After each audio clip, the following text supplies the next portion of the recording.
الحمد لله وكفى والصلاة والسلام على عباده الذين اصطفى خصوصا على أفضلهم وخاتم النبيين محمد الأمين وعلى آله وصحبه أجمعين. أما بعد فقد قال الله تبارك وتعالى كما ورد في سورة الحجرات: أعوذ بالله من الشيطان الرجيم بسم الله الرحمن الرحيم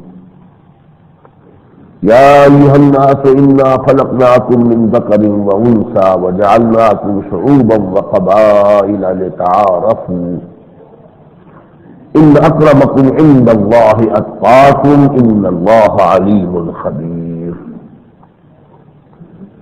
قالت الأعراب آمنا قل لم تؤمنوا ولكن قولوا أسلمنا ولما يدخل الإيمان في قلوبكم وإن تطيعوا الله ورسوله لا يلدكم من أعمالكم شيئا إن الله غفور رحيم.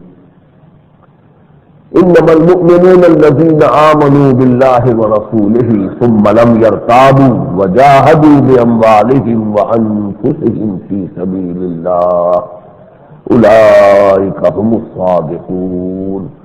صدق الله العظيم. وعن الحارث الأشعري رضي الله تعالى عنه قال قال رسول الله صلى الله عليه وسلم: إني آمركم بخمس الله أمرني بهن: بالجماعة والسمع والطاعة والهجرة والجهاد في سبيل الله. رواه الإمام أحمد والإمام الترمذي رحمه الله. وعن عبد الله بن عمر رضي الله تعالى عنهما قال سمعت رسول الله صلى الله عليه وسلم يقول: بني الإسلام على خمس: شهادة أن لا إله إلا الله وأن محمد رسول الله وإقام الصلاة وإيتاء الزكاة وحج البيت وصوم رمضان. متفق عليه. وأيضا عن عبد الله بن عمر رضي الله تعالى عنهما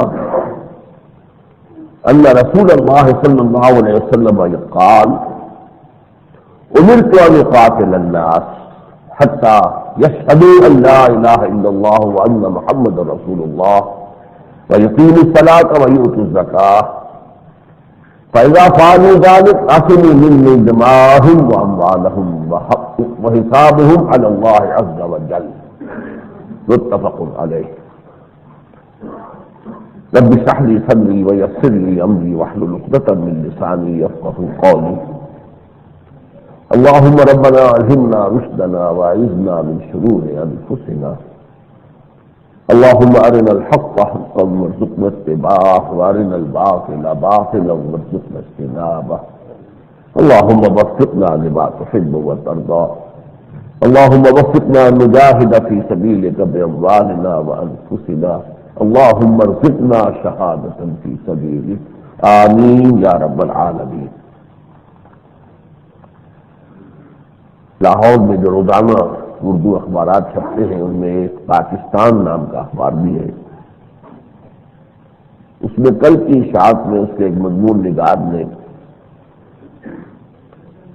پاکستان میں غلبہ دین کی جد و جہد کرنے والی جماعتوں کا کچھ استہزائیہ انداز میں تذکرہ کیا ہے، بلکہ یہ کہ خاکہ اڑایا ہے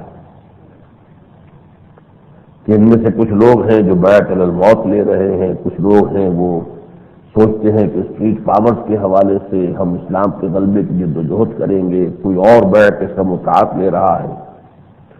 ان مختلف جماعتوں کا تذکرہ استہزائیہ انداز میں کیا ہے. حالانکہ اسی صورتحال کا ایک مثبت پہلو بھی ہو سکتا تھا، اور وہ یہ کہ یہ جو اچانک بیعت کا لفظ عام ہو گیا، جو آج سے چند سال پہلے تک کہیں سننے میں نہیں آتا تھا، یہ علامت ہے کسی بات کی. ہم لوٹ رہے ہیں اپنے ماضی کی طرف. ہمارے تصورات جیسے کہ حضور نے فرمایا تھا حجۃ الوداع کے موقع پر: استدار الزمان کہیت ہی یوم خلق اللہ السماوات والارض. جب تقویم جو ہے نفی کے قاعدے سے جو قریش نے آگے پیچھے کر دیے تھے مہینے اشہر حرم کو ڈسٹرب ہو گئی تھی جو قدرتی تقویم ہے، تو حضور نے فرمایا کہ اس سال حج جو ہوا ہے ٹھیک اسی تقویم کے مطابق ہوا ہے جس تقویم پر آسمان اور زمین کی پیدائش ہوئی، لوٹ کر زمانہ چکر لگا کر وہیں آ گیا ہے۔ اس اعتبار سے العود الی البدء، گویا کہ اب ہم دوبارہ لوٹ رہے ہیں اپنے ان تصورات کی طرف جو ہمارے اساسی تصورات ہیں، بنیادی تصورات ہیں۔ یہ ایک اچھی علامت ہے۔ پھر یہ کہ اتنی جماعتیں جن کا انہوں نے تذکرہ کیا استحباب کے انداز میں کہ وہ جد و جہد کر رہی ہیں دین کے غلبے کی، اس کا بھی ایک مثبت پہلو یہ ہے کہ یہ در حقیقت علامت ہے اس بات کی کہ امت مسلمہ میں اب دین حق کے غلبے کی آرزو شدت اختیار کر چکی ہے۔ مختلف تحریکیں ہیں، مختلف جماعتیں ہیں، مختلف گروہ ہیں۔ یہ ضرور ہے ان میں ابھی منہاج کے بارے میں ذرا کنفیوژن ہے، کس طور سے کرے، کیسے کرے، لیکن جہاں تک مقصود ہے، مطلوب ہے، جو گول ہے، جو ہدف ہے، اس پر تو وہ اجماع ہوتا چلا جا رہا ہے، کنسنسس ہوتا چلا جا رہا ہے۔ یہ بات اب پوری طرح واضح ہو چکی ہے کہ ہمارا دین صرف نماز روزے کا دین نہیں ہے، یہ کل انسانی زندگی کو اپنے تحت لانا چاہتا ہے۔ یہ بات واضح ہو چکی ہے۔ وہ اب دن گئے جب ہم سمجھتے تھے کہ بس نماز روزہ یہ صوم رمضان اور حج بیت بس یہ دین ہے، نہیں، دین تو کل زندگی کا نام ہے۔ پوری زندگی میں اللہ کی اطاعت مطلقہ، اس اعتبار سے یہ اچھی علامتیں بھی سمجھی جا سکتی ہے۔ دین کے بہی خواہوں کو تو اس میں مثبت چیزیں تلاش کرنی چاہیے، جیسے کہ اس زمانے میں جیسے نعیم صدیقی صاحب نے نظم کہی تھی مختلف تحریکوں کے حوالے سے کہ ہے ایک ہی جذبہ، کہیں واضح کہیں مبہم، ہے ایک ہی نغمہ، کہیں اونچا کہیں مدھم۔ وہ الاخوان المسلمون کا معاملہ تھا، جماعت اسلامی کا معاملہ تھا، مصنوعی پارٹی کا معاملہ تھا، فدائیین کا معاملہ تھا ایران میں، ایک ہی وقت میں یہ تحریکیں ابھری تھیں، جذبہ ایک ہی تھا۔ لیکن اس میں کوئی شک نہیں کہ 50 برس 60 برس 70 برس گزرنے کے باوجود ابھی منزل تک زیادہ سے زیادہ کہہ سکتے ہیں کسی درجے میں کوئی رسائی ہوئی ہے کہ ایرانیوں نے ضرور اپنا ایک خاص تصور کے مطابق علماء کی حکومت قائم کر لی ہے اور اپنی فقہ جو ہے اس کی بالادستی کو قائم کر لیا ہے۔ باقی اور کوئی کامیابی نہیں ہوئی، لیکن یہ کہ اس میں جو کنفیوژن ہے جس کے لیے جب ہم کوشش کر رہے ہیں کہ منہاج محمدی علیہ صلاۃ والسلام پر نگاہیں مرکوز ہوں، پہلے یہ بات واضح ہو جائے کہ غلبہ دین کی جدوجہد کامیاب نہیں ہوگی جب تک کہ وہی طریقہ کار اختیار نہ کیا جائے جو محمد عربی صلی اللہ علیہ وسلم نے اختیار کیا تھا۔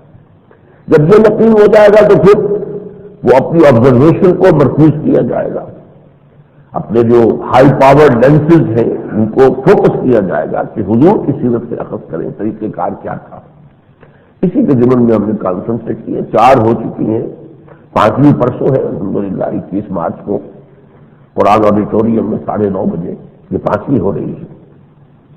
بہرحال جہاں اور جماعتوں پر یا ان کی قیادتوں پر وہ مضمون نگار نے کچھ چھینٹے اڑائے ہیں، وہاں خاص طور پر میرا نام لیے بغیر میرا جو موقف ہے جو میں نے گزشتہ کو 2 سال میں مختلف اسالیب سے مختلف مواقع پر بیان کیا ہے، اس کا بھی انہوں نے خاکہ اڑایا ہے۔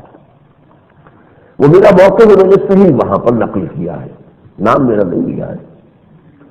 وہ یہ کہ میرے نزدیک غلبہ دین کی جد و جہد فرض عین ہے۔ اس میں اصل میں اضافہ ہو جانا چاہیے سے الفاظ کا، اگر کوئی شخص غلبہ طاغوت میں زندگی گزار رہا ہے، غلبہ باطل کے تحت رہ رہا ہے، تو اس کے لیے اس باطل اور طاغوت کے غلبے کو ختم کر کے اور دین حق کے غلبے کی جد و جہد کرنا فرض عین ہے۔ یہ میرا موقف ہے۔ نمبر 2، جیسے نماز فرض عین ہے لیکن اس کے لیے شرط ہے وضو کے بغیر نماز نہیں ہوگی، ایسے ہی فرض عین تو ہے اقامت دین کی جد و جہد، لیکن اس کے لیے التزام جماعت شرط ہے، جماعت کے بغیر یہ کام ہو نہیں سکتا۔ اکیلا چنا جو ہے بھاڑ کو نہیں پھوڑ سکتا، اس کے لیے جماعت چاہیے، مضبوط جماعت چاہیے، منظم جماعت چاہیے، بنیاد مرصوص قسم کی جماعت چاہیے۔ اس اعتبار سے یہ اس کے لیے شرطیں ڈالی۔ دونوں کو جمع کر لیجیے تو نتیجہ کیا نکلا کہ جب انسان غلبہ طاغوت یا غلبہ باطل کے تحت زندگی گزار رہا ہو تو اس کے لیے کسی نہ کسی ایسی جماعت کو تلاش کر کے اس میں شامل ہو جانا کہ جس کے بارے میں اس کا ذہن مطمئن ہو جائے، اس کا قلب مطمئن ہو جائے کہ یہ جماعت اقامت دین کے لیے جدوجہد کر رہی ہے اور صحیح طریقہ کار پر کر رہی ہے اور اس کی قیادت بھی مخلص لوگوں پر مشتمل ہے، اس کے لیے لازم شامل ہے۔ اس پر تھپکی کس کی انہوں نے کہ یہ کہاں دین میں کوئی نیا جو چھٹا رکن لے آئے گے، پہلے تو 5 ارکان تو سب لوگ جانتے ہیں، لیکن یہ چھٹا رکن دین کا کہاں سے نکال کے لے آئے، یہ تو ہمارے تمام اسلاف میں سے تو کسی کو معلوم نہیں تھا۔ تو میرا تو اندازہ یہ تھا کہ ان موضوعات پر الحمدللہ میں نے اب یہ وہی بات ہے حفیظ کا جو شعر ہے حفیظ جالندری کا، تکمیل اور تدوین فن میں جو بھی حفیظ کا حصہ ہے، نصف صدی کا قصہ ہے، 2-4 برس کی بات نہیں۔ ان موضوعات پر میں قرآن مجید کی بنیاد پر فکر مرکب مربوط فکر دے چکا ہوں اور میں اس سے فارغ ہو چکا ہوں۔ 40 برس کی مدت مجھے ہو گئی اس کام میں لگے، تو میں تو ان چیزوں سے اپنے آپ کو فارغ سمجھتا ہوں، لیکن اچانک مجھے محسوس ہوا کہ ان چیزوں میں ابھی ذہنوں میں خلجان ہیں، اشکالات ہیں، بات واضح نہیں ہے لوگوں پر۔ تو آج میں نے مناسب سمجھا کہ اس سلسلے میں 3 آیات سورہ حجرات کی اس کے حوالے سے اور 3 احادیث ان کے حوالے سے میں آپ کے سامنے اس موضوع کو اور دوبارہ پوری طریقے سے واضح کروں۔ سورہ حجرات جو ہے مسلمانوں کی اجتماعی، ملی، سیاسی، ریاستی زندگی کے بنیادی اصولوں پر مشتمل ہے۔ اس کی جو 13ویں، 14ویں اور 15ویں آیات ہیں جو میں نے آج پڑھی شروع میں، ان میں انسانی معاشرہ، پہلے قدم پر تو پورا انسانی معاشرہ، کالے ہیں، گورے ہیں، مشرق کے ہیں، مغرب کے ہیں، مسلمان ہیں، سکھ ہیں، ہندو ہیں، کوئی انسان ہے، تو ہیومن سوسائٹی، ہیومن بردرہڈ، آیا اس انسانی معاشرے کے مابین بھی کوئی چیزیں مشترک ہیں یا نہیں؟ تو پہلی آیت میں تو ان کو نمایاں کیا گیا، چنانچہ سورہ حجرات میں اگر کل 18 آیتوں پر مشتمل ہے، 5 مرتبہ یا ایھا الذین آمنوا، یا ایھا الذین آمنوا، یا ایھا الذین آمنوا تکرار کے ساتھ آیا، اس لیے کہ مخاطب جو ہے در حقیقت مسلمان ہے بحیثیت مجموعی، لیکن اس آیت کو یا ایھا الناس سے شروع کیا کیونکہ پورے انسانی معاشرے کے بارے میں اصول دینا ہے۔ یا ایھا الناس انا خلقناکم من ذکر و انثی، اے بنی آدم ہم نے تمہیں پیدا کیا ہے ایک مرد اور ایک عورت سے، یعنی تمام انسانوں میں 2 چیزیں مشترک ہیں، ایک سب کا خالق ایک اللہ، یہ نہیں کہ کچھ کا پیدا کرنے والا کوئی اور ہے، دوسروں کا پیدا کرنے والا کوئی اور ہے۔ انا خلقناکم، ہم نے تم سب کو پیدا کیا ہے، ہم تمہارے خالق ہیں۔ قدر مشترک نمبر 1 وحدت خالق، وحدت الہ۔ نمبر 2 من ذکر و انثی، ایک مرد اور ایک عورت سے پیدا کیا، آدم اور حوا، یہ ہے وحدت آدم۔ ان 2 چیزوں کی بنیاد پر تم ایک برادری ہو، یہ گریٹر برادرہڈ ہے، ہیومن برادرہڈ۔ یا ایھا الناس انا خلقناکم من ذکر و انثی، اس کے بعد فرمایا فجعلناکم شعوبا وقبائل لتعارفوا، تمہیں قوموں میں، قبیلوں میں تقسیم کر دیا تاکہ ایک دوسرے کو پہچانو۔ سب انسان ایک صورت کے ہوتے، ایک رنگت کے ہوتے، ایک ان کے جو ہے نقوش ہوتے، ایک ہی زبان بول رہے ہوتے، تو کیا پتہ چلتا؟ جڑواں بھائیوں اور جڑواں بہنوں میں بڑا مشکل ہو جاتا ہے امتیاز کرنا اور پہچاننا۔ تو تمام انسان نے یہ سارا فرق جو رکھا ہے، تم ایک دوسرے کو پہچانو، یہ ہاشمی ہے، یہ اموی ہے، یہ فلاں قبیلے سے ہے، یہ چین کا ہے، یہ جاپان کا ہے، دور سے دیکھتے پتہ چل جاتا ہے یہ چینی چلا آ رہا ہے۔ اب ہمیں معلوم ہو گیا اس کا جغرافیائی پس منظر کیا ہے، اس کا تاریخی پس منظر کیا ہے، اس کا ثقافتی پس منظر کیا، ہر شے معلوم ہو گئی صرف شکل دیکھ کر۔ تو صرف یہ فائدہ تعارف کا ہے، وجعلناکم شعوبا وقبائل لتعارفوا، اس کی بنیاد پر اونچ نیچ نہیں ہوگی کہ یہ اونچا یہ نیچا، یہ جو گورا ہے یہ اونچا ہے، کالا نیچا ہے، یا کالا اونچا ہے گورا نیچا ہے، یا یہ کہ مشرقی جو ہے وہ اونچے ہیں مغربی نیچے، نہیں، کچھ نہیں، نہ نسل کی بنیاد پر، نہ زبان کی بنیاد پر، نہ پیشے کی بنیاد پر، نہ جنس کی بنیاد پر، جنس بھی نہیں، عورت اور مرد شرف انسانیت میں مساوی طور پر شریک ہے۔ چنانچہ سورہ آل عمران کے آخر میں جو آیات آئی ہیں اس میں جس طریقے سے واضح کیا گیا ہے فاستجاب لهم ربهم انی لا اضیع عمل عامل منکم من ذکر و انثی بعضکم من بعض، خواہ کوئی مرد ہو خواہ عورت ہو، میں ہم کسی کے عمل کو ضائع کرنے والے نہیں، اور تم سب ایک دوسرے میں سے ہو، ایک باپ ہی کی اولاد میں بیٹا بھی ہے بیٹی ہے، اور ایک ماں ہی کے بطن سے پیدائش ہو رہی ہے بیٹے کے بھی اور بیٹی کے بھی، فرق کیسے ہو گیا؟ کوئی انتظامی فرق ہے۔ جب ایک مرد شوہر اور ایک عورت بیوی کی حیثیت اختیار کرتے ہیں تو اب انتظامی طور پر ان میں سے کسی ایک کو بالادست ہونا ہوگا، ورنہ تو فساد ہو جائے گا، کیوس ہو جائے گا۔ کسی ادارے کے دو برابر کے اختیارات رکھنے والے جو ہے سربراہ نہیں ہو سکتے، ایک سربراہ ہوگا۔ اس وجہ سے الرجال قوامون علی النساء وہ ایک انتظامی بات ہے۔ شرف انسانیت میں عورت جو ہے وہ کمتر نہیں ہے مرد سے، تو تمام انسان مساوی ہے۔ ان اکرمکم عند اللہ اتقاکم۔ ہاں یہ جو اب ایک معاشرہ پورا سوچ لو تو اس میں ایک ہاریزونٹل پولرائزیشن ہے، ایک سطح نیچی ہے، پھر اس سے اور اونچی ہے، پھر اس سے اور اونچی ہے، لیکن اس کی بنیاد نسل نہیں، زبان نہیں، رنگ نہیں، جغرافیہ نہیں، کوئی جنس نہیں، پیشہ نہیں، وہ صرف تقویٰ ہے۔ جو تم میں جتنا اللہ سے زیادہ ڈرنے والا اتنا ہی اونچا ہے اللہ کے نزدیک۔ ان اکرمکم عند اللہ اتقاکم۔ اور یہ تقویٰ یہ تو چھپی ہوئی چیز ہے، جیسا کہ حضور نے ایک مرتبہ 3 دفعہ اپنے سینہ مبارک کی طرف اشارہ کیا، التقویٰ ہا ہونا، التقویٰ ہا ہونا، التقویٰ تقویٰ تو یہاں ہوتا ہے بھائی، تم نے صرف لباس اور وضافتہ کو سمجھ لیا تقویٰ نہیں، تقویٰ یہاں ہوتا ہے۔ تو یہ مخفی چیز ہے، اللہ کو معلوم ہے، اللہ سے تو کوئی چیز چھپی ہوئی نہیں ہے۔ ان اللہ لا ينظر الى صورکم ولا اموالکم، اللہ تمہاری نہ صورتوں کو دیکھتا ہے نہ تمہارے اموال کو، دولت کو دیکھتا ہے، ولکن ينظر الى قلوبکم واعمالکم، وہ دیکھتا ہے تمہارے دلوں کو، تمہارے اعمال کو۔ تو اللہ جانتا ہے کس کے دل میں کتنا تقویٰ ہے۔ تو پہلی آیت جو ہے گویا کہ پورے انسانی معاشرے کے ضمن میں جہاں اہم بنیادی ہدایات پر مشتمل ہے۔ اب اس انسانی معاشرے میں ایک ورٹیکل ڈویژن ہے، ایک تقسیم ہے، یہ ادھر یہ ادھر۔ وہ تقسیم کس بنیاد پر ہے؟ اسلام کی بنیاد پر۔ اللہ اور اس کے رسول کو ماننے والا ادھر، نہ ماننے والا ادھر۔ یہ ہے بنیاد اس دنیا میں اسلامی معاشرے کی۔ اسلامی معاشرہ کن لوگوں پر مشتمل ہے؟ جو اللہ اور اس کے رسول کو مانتے ہیں، اس کے احکام کو تسلیم کرتے ہیں۔ یہ ہے اسلام۔ دنیا کا سارا نظام اس بنیاد پر ہے۔ البتہ جب اسلام کا معاشرہ، اب ہم نے پوری جو انسانی معاشرہ تھا اس سے کاٹ لیا اسلامی معاشرہ، اس اسلامی معاشرے میں بھی ایک ہاریزونٹل پولرائزیشن ہے، ایک درجہ بندی ہے۔ ایک وہ ہے جو صرف مسلمان ہے، مسلم ہے، اور ایک وہ ہے جو مسلم ہی نہیں مومن بھی ہے۔ اب یہ 2 درجے ہو جائیں گے، ایک نچلا درجہ ہے اسلام کا۔ یہ بنیاد ہے ہماری معاشرے کی۔ ہمارے معاشرے کا فرد کون ہے؟ جو مسلمان ہے۔ ہماری ریاست اسلامی ریاست بنے گی، اس کا مکمل شہری کون ہوگا؟ جو مسلمان ہے۔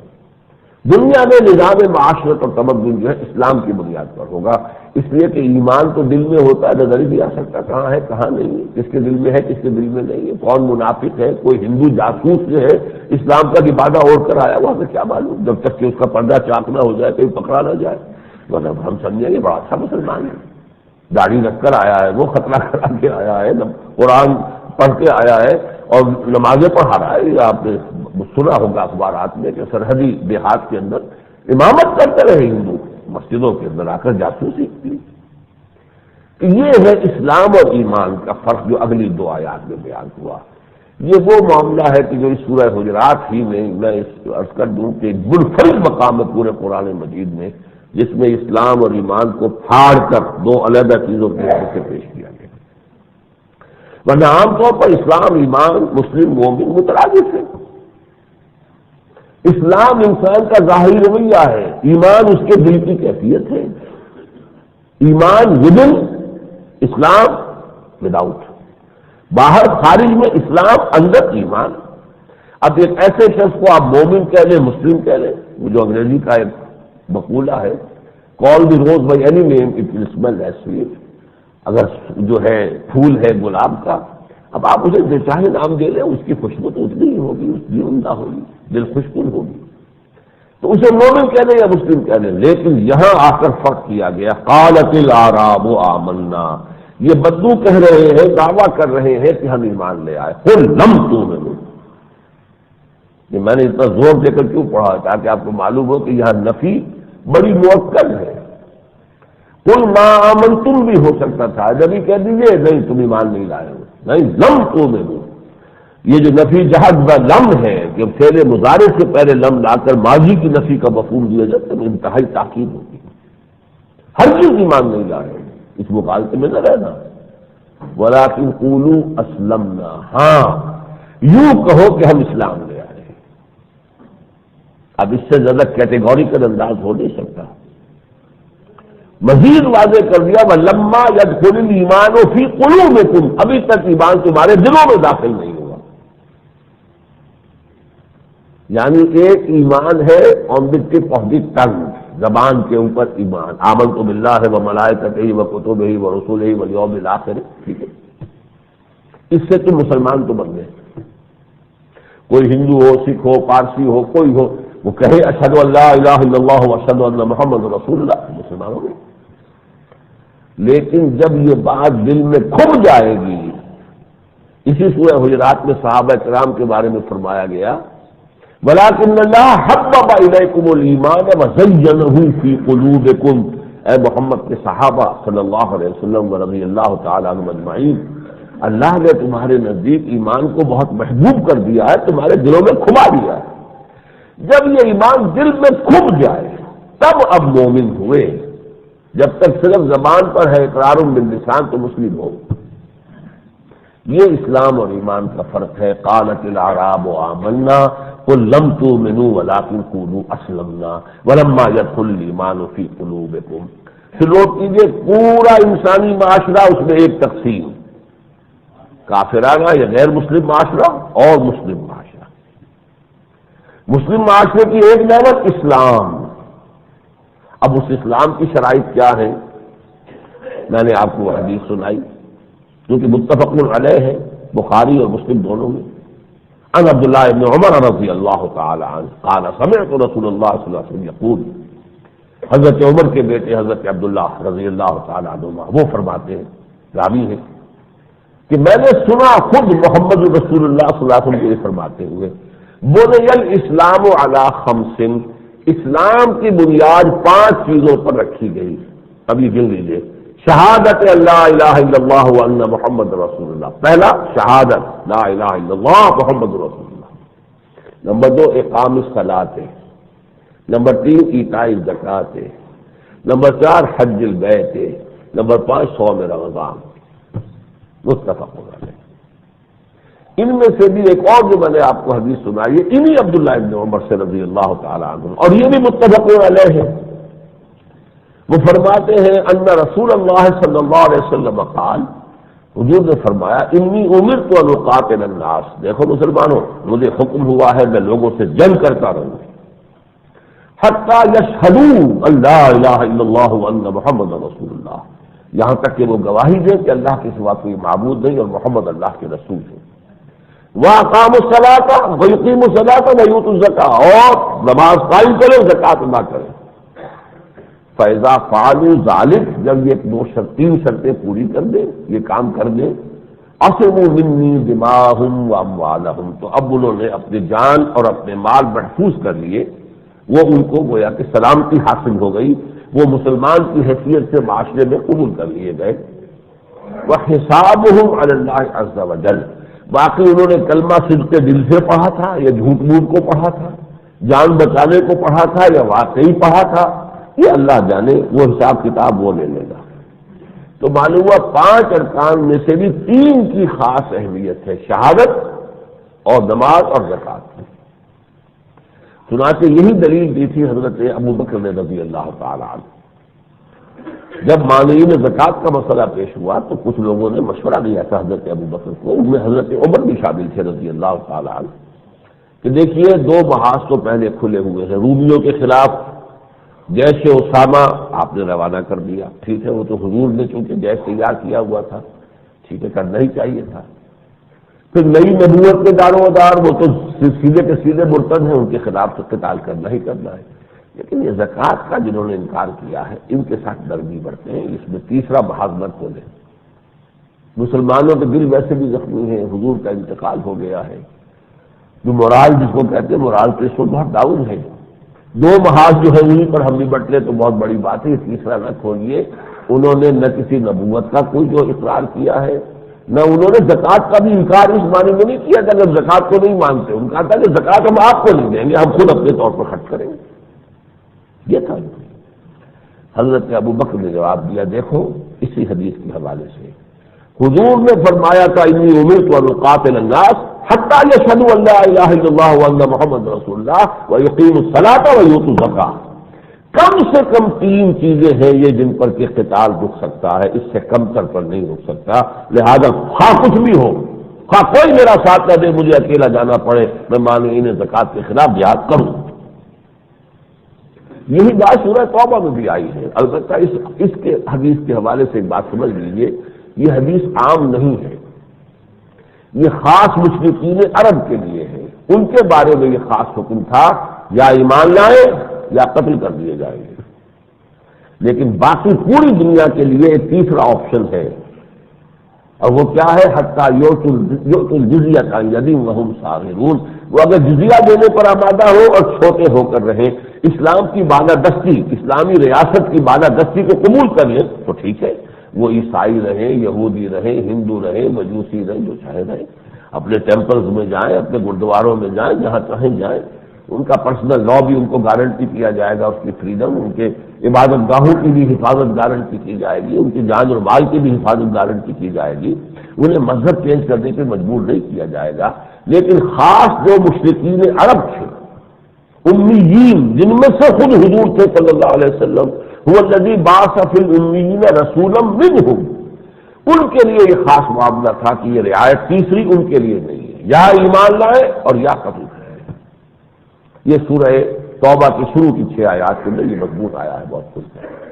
تو بہرحال جو بات میں آپ کو بتا رہا تھا کہ پہلی بات تو یہ سامنے رہے کہ پورا انسانی معاشرہ، یہ ہیومن برادرہڈ، اس کو قرآن تسلیم کرتا ہے، 2 بنیادوں پر، سب کا پیدا کرنے والا ایک خالق اور سب آدم اور حوا کی نسل۔ اس میں تقسیم ہوتی ہے مسلم غیر مسلم، یہ دنیاوی انتظام کے اعتبار سے، اسلامی ریاست، اسلامی معاشرے کے اعتبار سے مسلم اور غیر مسلم کی تفریق ہو جائے گی، یہ برابر نہیں ہو سکتی۔ البتہ مسلم معاشرے میں ایک نچلا درجہ ہے صرف اسلام کا، جس کے یہ 5 ارکان ہیں، ایک اوپر کا درجہ ہے وہ ہے ایمان کا، اور اچھی طرح سمجھ لیجئے آخرت کی فلاح کا دار و مدار اسلام پر نہیں، ایمان پر ہے۔ وہاں تو ایمان ہوگا تو نجات ہوگی، ورنہ آپ دنیا کے رجسٹروں میں آپ کا اندراج مسلمان کا، مسلم ابن مسلم پشتیزی مسلمان ہے، مسلمانوں کے قائد بن جائیں، لیڈر بن جائیں، لیکن اگر اندر ایمان نہیں ہے تو اللہ کی میزان میں آپ کا کوئی مطلب نہیں، وہاں سارا دار و مدار ایمان پر ہے۔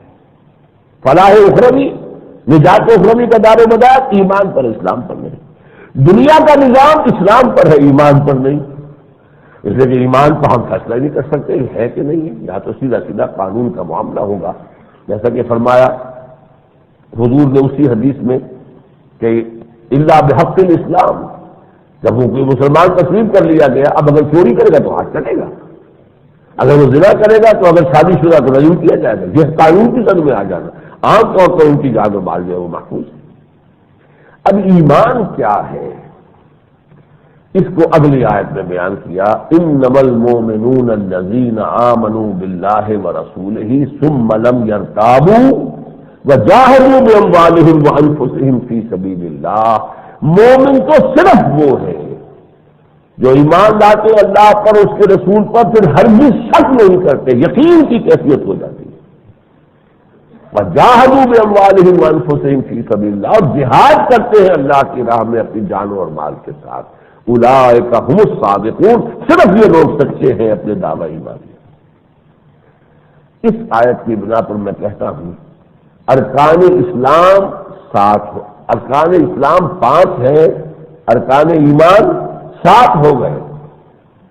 مومن وہی ہو سکتا ہے جو مسلم ہو، لہذا 5 ارکان تو وہ ہو گئے، شہادت لا الہ الا اللہ وان محمد رسول اللہ، اقام الصلاۃ، ایتاء الزکوٰۃ، صوم رمضان وحج البیت، یہ تو مسلم ہے۔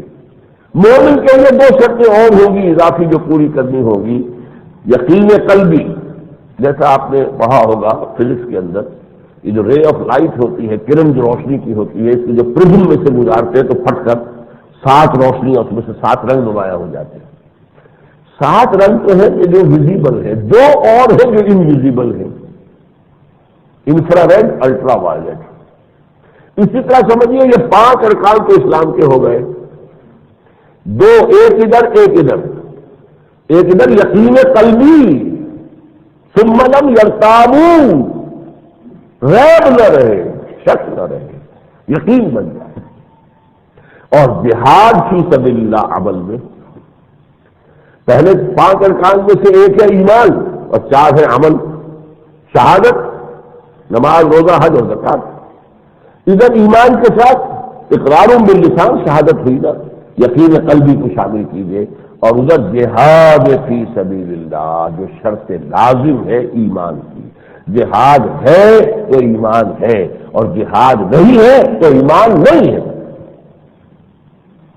البتہ یہ اچھا، اس کو اب دیکھیے، حضرت عبداللہ ابن عمر نے 5 چیزیں بتائی جو کہ اسلام کی بنیاد ہے۔ اب یہ غلبہ دین کی جد و جہد کے لیے 5 چیزیں جو لازم ہیں وہ بھی محمد رسول اللہ نے بتائی۔ بدقسمتی سے ان کی طرف امت مسلمہ کی توجہ ہی نہیں رہی۔ حضرت حارث اشعری رضی اللہ تعالیٰ عنہ راوی ہے، مسند احمد بن حنبل میں اور جامع ترمذی میں یہ حدیث موجود ہے، اور ان کے حوالے سے مشکات شریف میں موجود ہے۔ حضور نے فرمایا انی آمرکم بخمس، مسلمانوں میں تمہیں 5 باتوں کا حکم دے رہا ہوں۔ مزید تاکید کے لیے فرمایا اللہ امرنی بہن، اللہ نے مجھے ان کا حکم دیا ہے، میں از خود نہیں دے رہا، حالانکہ حضور کو از خود بھی حکم دینے کا حق حاصل ہے، اور جب بھی آپ حکم دیتے ہیں تو ہم یہی سمجھتے ہیں کہ اللہ ہی کی طرف سے ہوگا۔ وما ينطق عن الهوى ان هو الا وحی یوحی، لیکن تاکید کے لیے فرمایا انی آمرکم بخمس، اور یہ بھی نوٹ کیجیے آمرکم، تمہیں 5 باتوں کا حکم دے رہا ہوں۔ وہ 5 باتیں جو ہے وہ جملہ خبریہ ہے، بنی الاسلام علی 5، ایک اسٹیٹمنٹ ہے، ایک واقعہ ہے، ایک حقیقت ہے جس کو بیان کر دیا گیا، یہ جملہ خبریہ ہے۔ بنی الاسلام علی 5، شہادت لا الہ الا اللہ وان محمد رسول اللہ واقام الصلاۃ وایتاء الزکوٰۃ وصوم رمضان وحج البیت۔ یہاں فرمایا نہیں انی آمرکم بخمس، میں تمہیں 5 باتوں کا حکم دیتا ہوں، اور مزید موقع فرمایا اللہ امرنی بہن، اللہ نے مجھے ان کا حکم دیا ہے۔ وہ 5 باتیں کیا؟ بالجماع، دیکھیے وہ شے کہ جو جہاد کے لیے شرط لازم ہے، جماعت کے بغیر تو جہاد نہیں ہوتا، اقامت دین کی جد و جہد نہیں ہو سکتی۔ والسمع والطاعۃ، سور اطاعت کرو، جماعت نہیں، ڈھیلی ڈھالی نہیں، منظم جماعت، سمع و طاعت، لسن اینڈ اوبے۔ اور یہ جماعت کیا کرے گی؟ والہجرت والجہاد فی سبیل اللہ، ہجرت اور جہاد۔ ہجرت کے ضمن میں دیکھیے میں انتہائی یہ بیان کر دیتا ہوں، ہجرت کا آغاز کیا ہے، انتہا کیا ہے، جہاد کا آغاز کیا ہے، انتہا کیا ہے، حضور کے فرمان کے مطابق۔ حضور سے پوچھا گیا ای الہجرت افضل یا رسول اللہ، فرمایا جواباً ان تہجر ما کرہ ربک، یہ ہے سب سے افضل ہجرت کہ ہر اس چیز کو چھوڑ دو جو تمہارے رب کو پسند نہیں ہے۔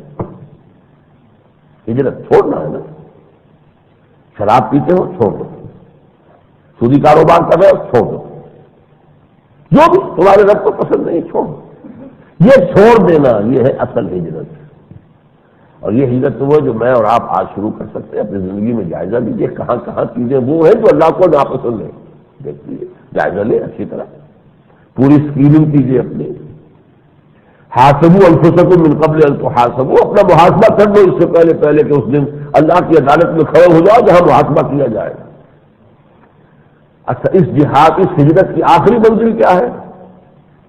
اقامت دین کی جد و جہد کا جب تقاضا ہو، گھر بار اہل و عیال کو چھوڑ کر چلے جانا جہاں کا بھی حکم ہو. اہل مکہ کو حکم ہو گیا مسلمانوں کو، نکلو جاؤ یثرب، نہیں جاؤ گے تو تمہارا ایمان مشکوک ہے، اہل ایمان سے تمہارا کوئی رشتہ نہیں. ما لکم من ولایۃ من شیء حتی یہاجروا، جب تک یہ ہجرت نہ کریں. ہجرت فرض کر دی گئی. کیوں کہ اقامت دین کی جد و جہد کے لیے فائنل آفینسو لینا تھا، آخری اقدام کرنا تھا. اس کے لیے ساری قوت یکجا ہو، مجتمع ہو، منتشر پڑے ہوئے مسلمان، کچھ وہاں ہیں، کچھ یہاں ہیں، کچھ یہاں ہیں، کچھ وہاں. اس سے کیسے کام کیا جائے؟ سب جمع، تاکہ کفر کے خلاف جو ہے فیصلہ پر اقدام کیا جائے. یہ ہے ہجرت کی آخری منزل. اسی طرح جہاد کیا ہے؟ پوچھا گیا حضور سے ای الجہاد افضل یا رسول اللہ، حضور سب سے افضل جہاد کون سا ہے؟ فرمایا ان تجاہد نفسک فی طاعت اللہ، سب سے افضل جہاد ہے اپنے نفس کے خلاف جہاد کرو، اسے اللہ کا مطیع بناؤ. اور اس کی آخری منزل کیا ہے؟ نقد جان ہتھیلی پر رکھ کر میدان میں آ جاؤ، کفر کے خلاف جد و جہد کرنے میں جان کی بازی لگا دو. یقاتلون فی سبیل اللہ فیقتلون ویقتلون، میدان میں آ جاؤ. یہ آخری منزل. ان اللہ یحب الذین یقاتلون فی سبیلہ صفا کانہم بنیان مرصوص. یہ 5 چیزیں لازم ہیں. تو اب میں بات سمجھانے کے لیے عرض کر رہا ہوں. اسلام کے ارکان 5 اور ان میں کوئی اضافہ نہیں کر سکتا، کسی مائی کے لال کو یہ اختیار نہیں. یہ محمد رسول اللہ نے معین کر دیے. اسلام کے ارکان 5 ہیں، لیکن ایمان کے ارکان 2 اضافی ہیں جو قرآن کی آیت ثابت کر رہی ہے. انما المؤمنون الذین آمنوا باللہ ورسولہ ثم لم یرتابوا، ریب سے خالی ایمان، یقین والا ایمان. اور نمبر 2 وجاہدوا باموالہم وانفسہم فی سبیل اللہ اولئک ھم الصادقون. صرف یہ لوگ سچے ہیں. یہ اگر کہتے ہیں کہ ہم ایمان لائے تو سچے ہیں. جب تک اس کیٹیگری میں شامل نہیں ہوئے، جب تک کہ اس معیار کے اوپر پورے نہیں اتر رہے، تم بس یہ کہو کہ ہم مسلمان ہو گئے. ایمان کا دعویٰ نہ کرو. ایمان کے دعوے کے لیے یہ شرطیں 2 اضافی جو ہیں وہ لازمی ہے. اس کی دیکھیے عقلی اعتبار سے سوچئے، ایک شخص کو اللہ کی ذات پر یقین ہو جائے، آخرت کا یقین ہو جائے، اصل زندگی آخرت کی زندگی ہے، اور وہ دیکھ رہا ہے کہ یہاں اللہ کے خلاف بغاوت ہے، اللہ کے احکام پاؤں تلے روندے جا رہے ہیں، اللہ کے احکام کی دھجیاں بکھیری جا رہی ہیں. اگر کسی غیرت نام کی کوئی شے اس کے اندر ہے، کوئی حمیت نام کا کوئی ایک ماشا بھومی اس کے اندر ہے، تو کیا وہ چین سے بیٹھ جائے گا؟ نہایت بے غیرت انسان ہوگا. اللہ کو مانے اور پھر دیکھے کہ اللہ کے احکام جو ہے توڑے جا رہے ہیں، وہ خاموش بن رہے ہیں. حضور نے تو بیان کر دیا کہ وہ دوسرے لوگوں سے بڑھ کر مجرم ہے. اوحى اللہ عز وجل الى جبرائیل علیہ الصلوۃ والسلام ان اقرب مدینہ کذا وکذا باہلھا. حدیث قدسی ہے. اللہ نے وحی کے ذریعے سے حکم دیا حضرت جبرائیل کو، فلاں فلاں بستیوں کو اٹھا کر پلٹ. قال فقال، حضور فرماتے ہیں کہ اس پر حضرت جبرائیل نے عرض کیا، یا رب ان فیہا عبدک فلانا لم یعصک طرفۃ عین. پروردگار، ان بستیوں میں تو تیرا فلاں بندہ بھی ہے جس نے کبھی پلک جھپکنے جتنی دیر بھی معصیت میں بسر نہیں کی، اتنا عابد اور زاہد متقی. قال فقال، حضور نے ارشاد فرمایا کہ اس پر اللہ تعالیٰ نے حکم دیا جبرائیل کو، اقلبھا علیہ وعلیہ، الٹو اس بستی کو، پہلے اس پر پھر دوسروں پر. کیوں؟ فإن وجهه لم يتمع في ساعة القط، اس کے چہرے کا رنگ کبھی میری غیرت کی وجہ سے متغیر نہیں ہوا. بے غیرت انسان. آپ کو کوئی ماں کی گالی دے دے، اگر تو آپ میں جان ہے تو جانے دیں گے اس کو؟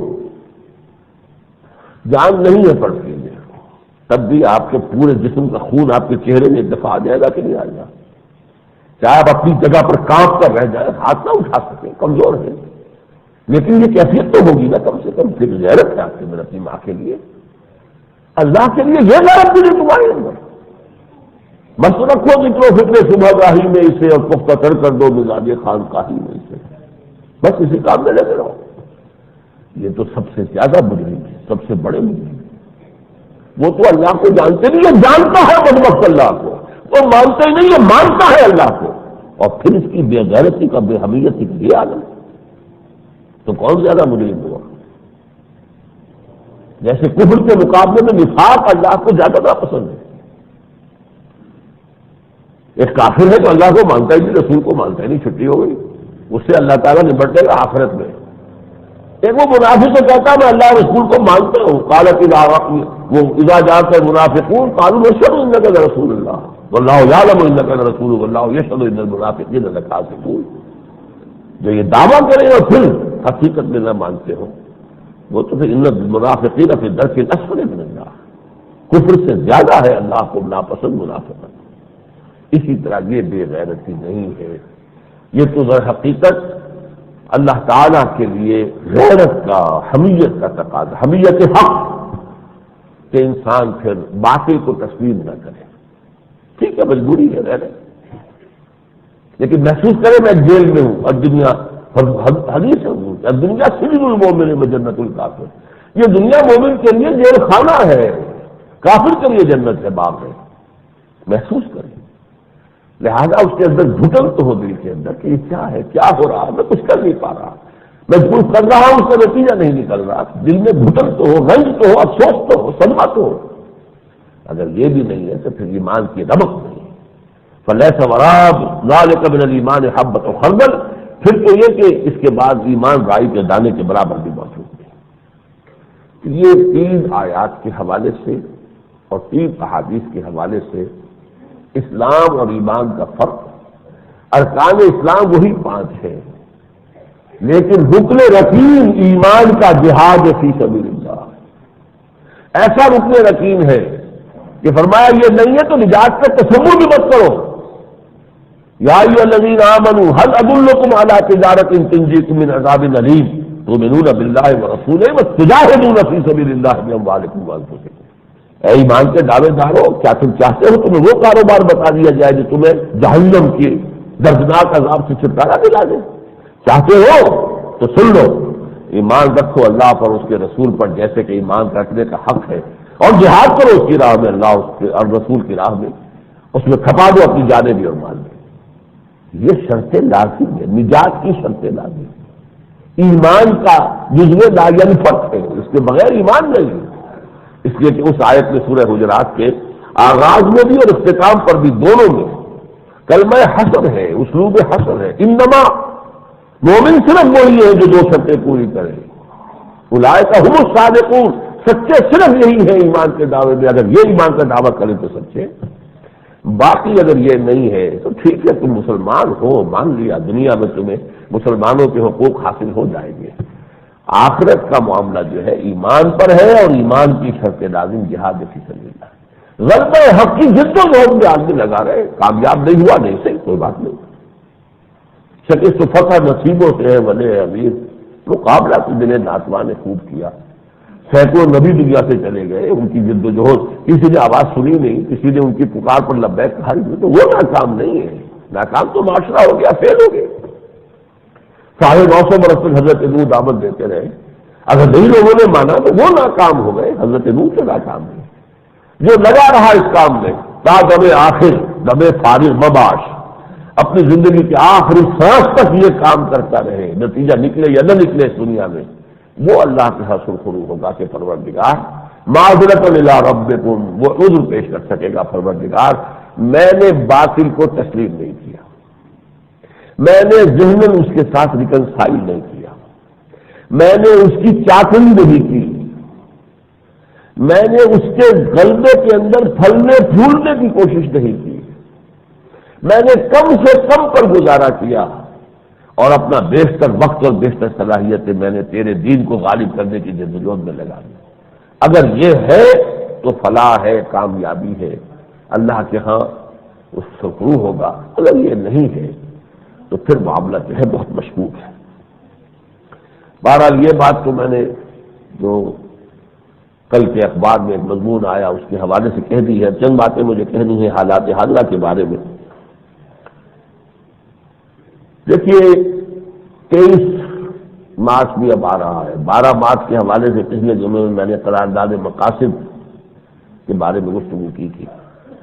23 مارچ 4 دن کے بعد آ رہا ہے. یہ اس اعتبار سے بڑی اہم تاریخ ہے کہ پاکستان ریزولوشن بھی 23 مارچ 1940 کو پاس ہوا،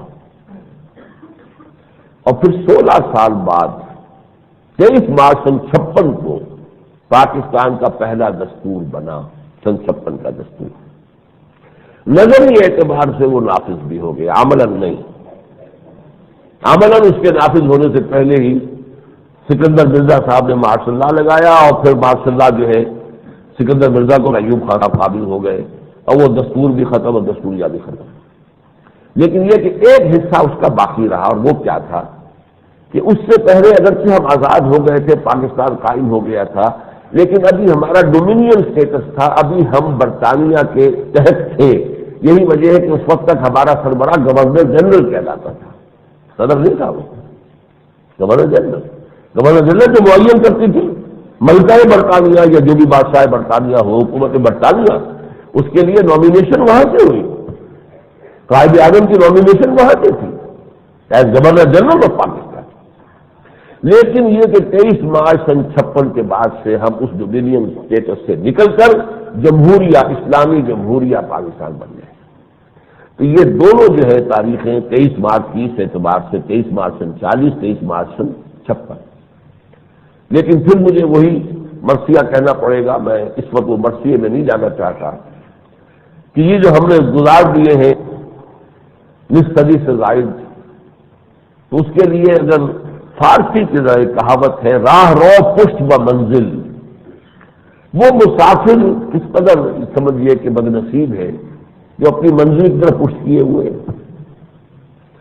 چل رہا ہے لیکن اپنی منزل سے دور ہو رہا ہے.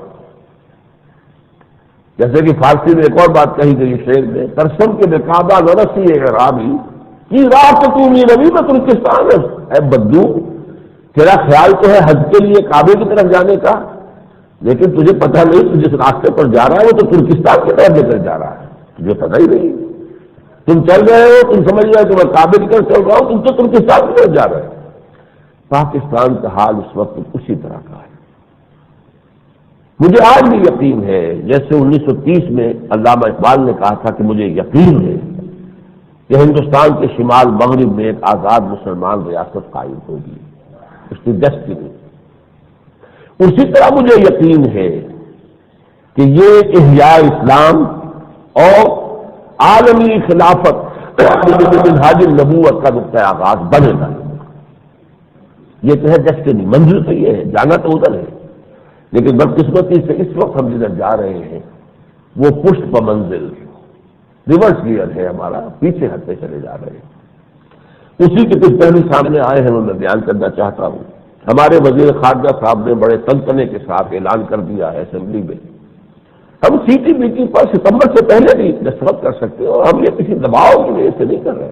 انا للہ و انا الیہ راجعون. تو کس خوشی میں کر رہے ہیں آپ؟ کوئی دباؤ نہیں ہے.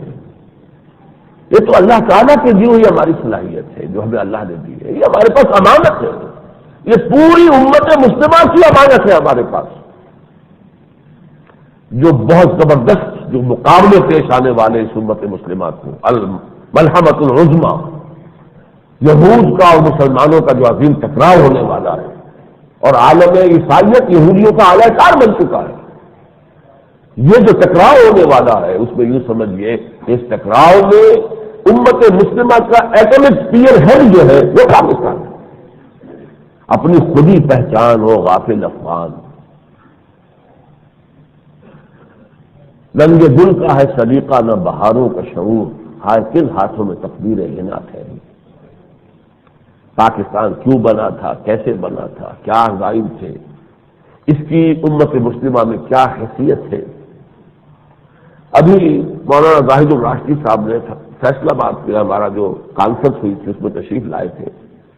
انہوں نے بتایا انگلینڈ میں کانفرنس ہوئی جس میں تمام عالم عرب کے بھی دانشور جمع تھے اور لوگ، اور وہاں ایک مسئلے پر گفتگو ہوئی کہ کس ملک میں اس کا امکان ہے کہ وہاں اسلام آ جائے حقیقی معنی.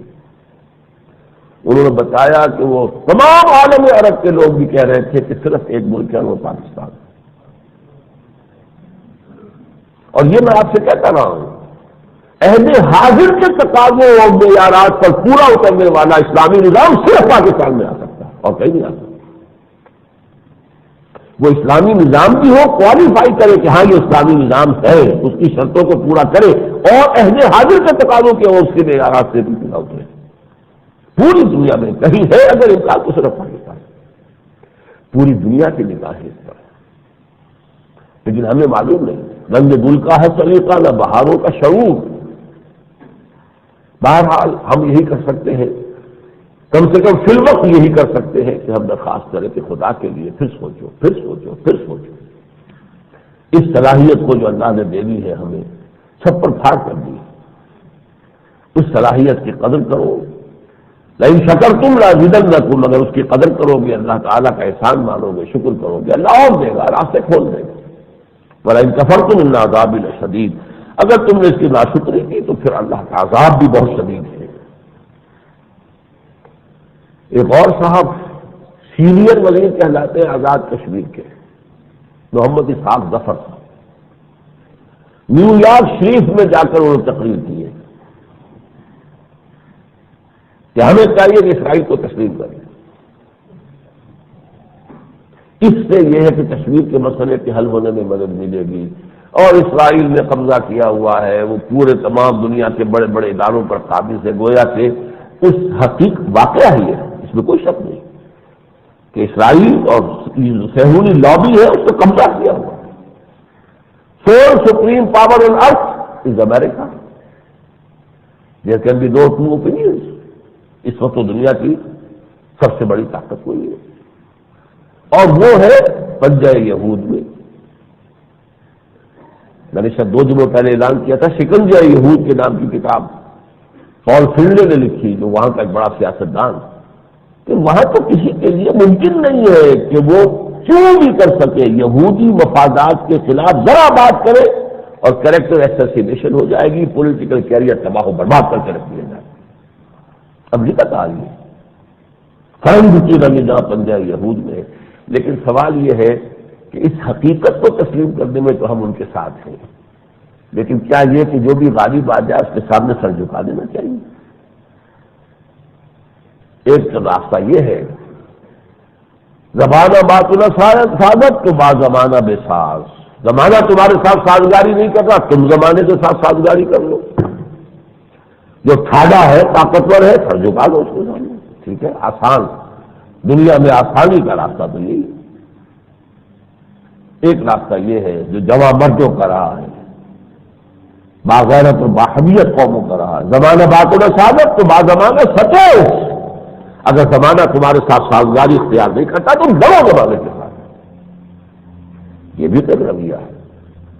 اولو العزم لوگ، باہمت لوگ دنیا میں اس روش پر چلے. اسی کو کہا تھا علامہ اقبال نے، مجھ سے اللہ نے پوچھا، اے اقبال جس دنیا میں نے تمہیں بھیجا ہے تمہیں پسند آئی ہے؟ گفتم جہان ماں آیا میں تمہیں سازد. گفتم کے نبی سازد. میں نے کہا نہیں مجھے نہیں پسند. گفتم کے برہم، تو اللہ نے کہا اچھا تو چھوڑ کے رکھ دو اس کو. توڑ کر کیسے رکھ دو؟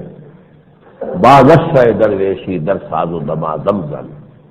پہلے درویشی اختیار کرو، دائی بن کر کھڑے ہو، لوگوں کو پکارو، بلاؤ، خوش آمدید کرو.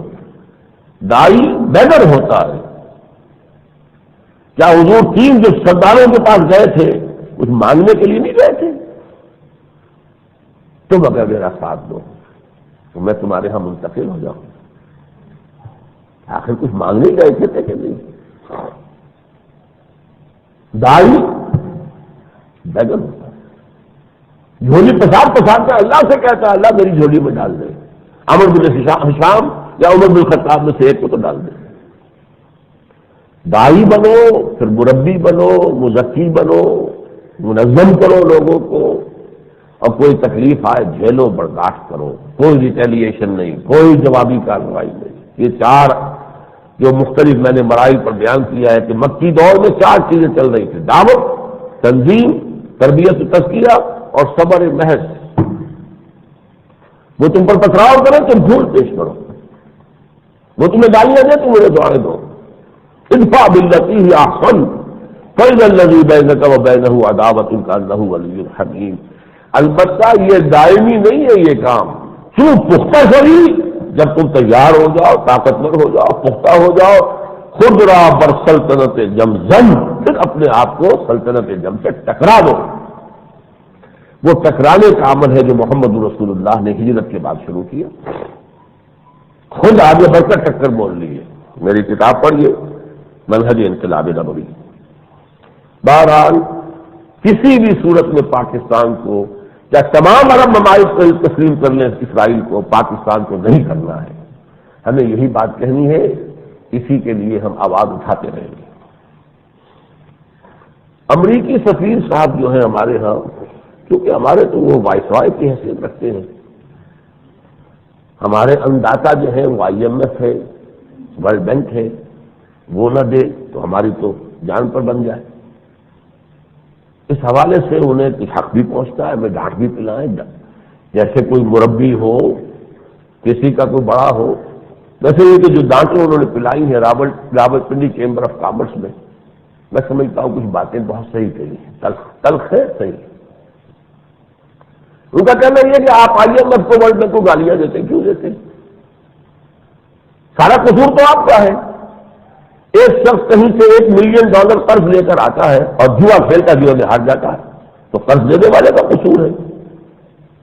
دوسرا شخص $1 ملین قرض لے کر آتا ہے، کاروبار کرتا ہے، اپنا بھلا کرتا ہے، پھر قرض بھی واپس کرتا ہے، اس کو سود بھی دے دیتا ہے۔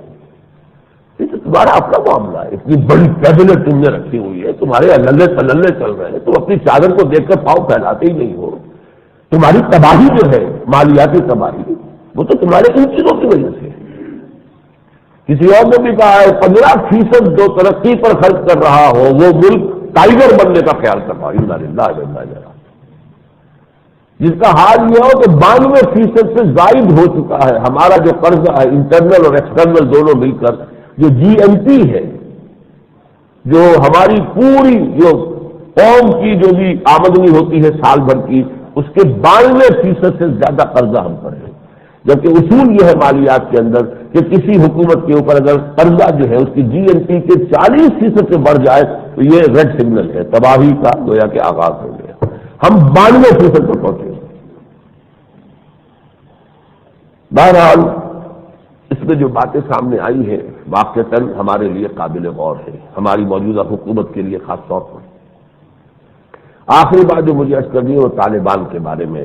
ہمارا جو یہ تازہ پرچہ آیا ہے ندائے خلافت، تو ہمارے سیاسی تجزیہ نگار ہیں مرزا ایوب بیگ صاحب نے تو بہت خوشی کا اظہار کیا ہے اشقا آباد میں جو معاہدہ ہوا طالبان کے اور شمالی اتحاد کے مابین۔ لیکن میں آپ کو راز کی بات بتا دوں کہ مجھے صدمہ ہوا تھا اس معاہدے پر۔ یہ صدمہ اس اعتبار سے ہوا کہ وہ جو ایک مقاومت اور استقامت اور اپنے موقع پر ڈٹے رہنے کی کیفیت طالبان کی نظر آ رہی تھی، معلوم ہوا اس میں کمزوری آ گئی۔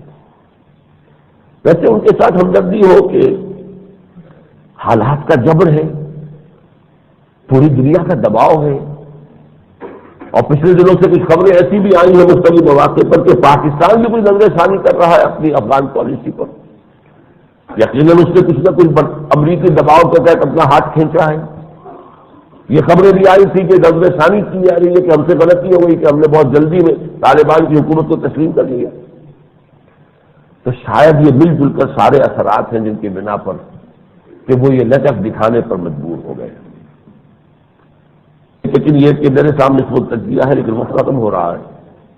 4 نکات اس کے تھے، پہلے 3 نکات بالکل ٹھیک ہے۔